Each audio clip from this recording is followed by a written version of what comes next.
Hey guys, California Diary here. Diamond. Anyways, I appreciate all the love I've been getting from my blog posts, especially from my male followers. Females should definitely support me, so thank you. Anyways, I got some questions from my loyal followers, especially male, to do a relationship advice. Am I in a relationship? Hell no. But am I expert on it? I wouldn't say I'm an expert, but I have a couple of opinions on it. We all have crazy guys in our life. I have a couple. Are they perfect? No. Do they get on my nerves? Yeah. But that's the beauty of it. You have these guys in your life who teach you what kind of relationship you don't want to get in when you get in a relationship. So, being who I am, they reach out to me because they think of me as one of the guys. I don't know why, by the way. And they asked me to do a video about a couple of questions they asked me. And I think it's inappropriate to talk about it versus writing a post about it. Y'all know guys don't read these posts. They look at it and look at your pictures. They don't read it. So let's get started. I'm a really good friend. I actually know him for like about 3 years now. Yeah. He texts me. He's just like, "Hey Diamond, listen, I need a free pass."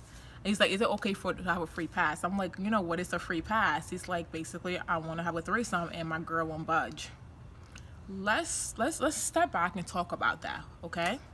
So I'm not opposed to a threesome if the girl is in control, meaning the girl has to be the one who's picking the girl out and who's in control of the whole situation. So let her pick who she feel comfortable with, because at the end of the day, if your girlfriend is allowing you to do this, she absolutely have to feel comfortable with you. She absolutely have to trust you, and she has to know that you're loyal to her enough that once this whole shenanigan is over, you're not sneaking texting the other girl or vice versa, because we don't know, the girl could be lesbian. Your girlfriend could be lesbian. Especially if you're going to spend the rest of your life with someone and you're going to be fucking the same person for a long time. But at the same time, I understand where he's coming from.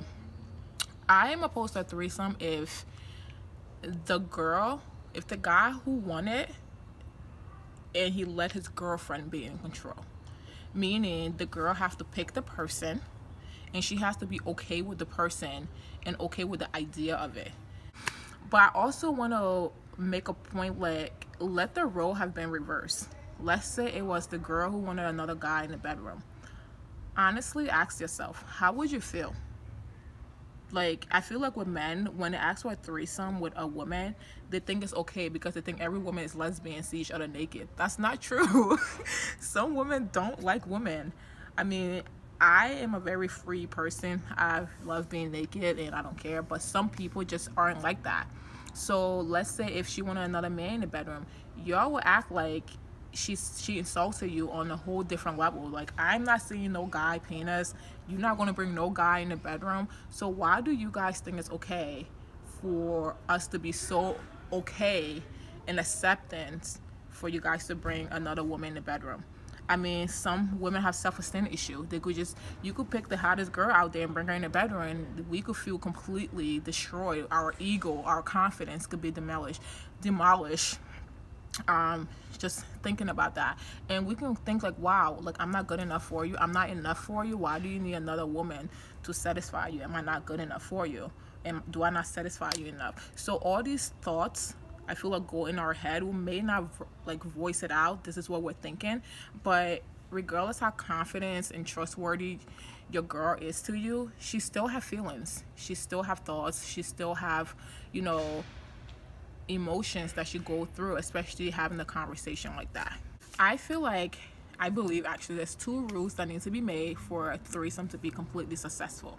It has to be in an uncharted territory, right? So it can be in your personal space, like in your house or anywhere that you and your significant other share a space. It can be in a hotel room or anywhere else that's not, you know, comfortable with both of you, because once you go to that point, there's no coming back from it. And imagine having sex in a bed you just fucked another girl on. Awkward. Also, it can't be anyone you know. It can't be a best friend, a cousin, a sister, baby mom, ex-husband, best friend. Like, no one you know. It have to be someone where you fuck, there's no ties to, she don't have your number, You don't have her number. You're never going to see her. Matter of fact, let it be someone from Mars. Like, go to Mars and find a and find a girl and fuck her. Like, I'm like real shit. Like, it can't be anyone that you feel comfortable enough texting after the party is over. Because guess what? Your girlfriend, she's not going to look at you the same again to begin with. And imagine texting her and then she found out. You're in a doghouse. So be careful. So the second question I'm going to answer is, my one friend asked me, when is it okay to walk away from a relationship? I feel like walking away from any kind of situation, whether it's friendship, relationship, work, whatever situation you're in, you should just know. I feel like it's an instant, it's within you.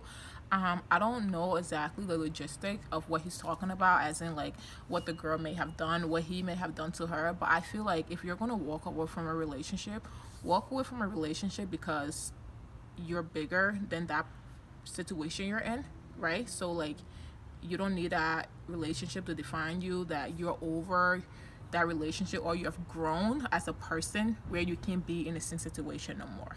So that's when I feel like it's okay for you to honestly walk away from a relationship.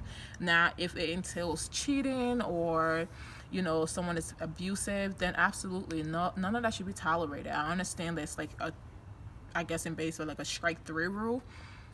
It's honestly up to the person when they feel like they've reached their breaking point. Everybody has a breaking point.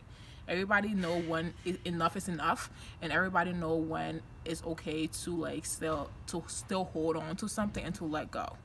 I can't say when it's okay to walk away, but what I can say is find your limit, and once you have surpassed your limit, walk away.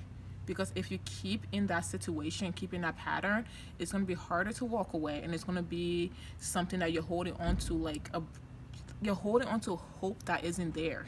So even if you move further in that relationship, can you really give it your all? So I feel like that's definitely something for you to ask yourself. So now I think the last question, I can't remember vividly, but I feel like once I say it, the person will remember. I think it has something to do with cheating, about I think when it's okay to why stay with a cheater or something around that line. It's never okay to stay with a cheater. Speaking personally, I've been in a relationship where I've been cheated on, and I continuously give many chances thinking that person would change for the better. They didn't. So I feel like when it comes to cheating in a relationship, I believe once a cheater, always a cheater. I believe that it's part of the person's traits, it's part of the personality. They're not going to change, regardless how much they say. The first time you catch them, they're like, babe, I'm going to change. Oh my God, I'm so sorry.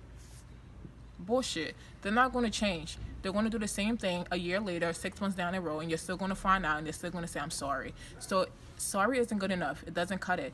I'm sorry that it took me a while to understand that within myself, to know when to let go. Because when you're in love, sometimes when a person say I'm sorry, you sincerely believe it, but it's all meant to hurt you. And it took me a while to realize that, but I did, and I walk away.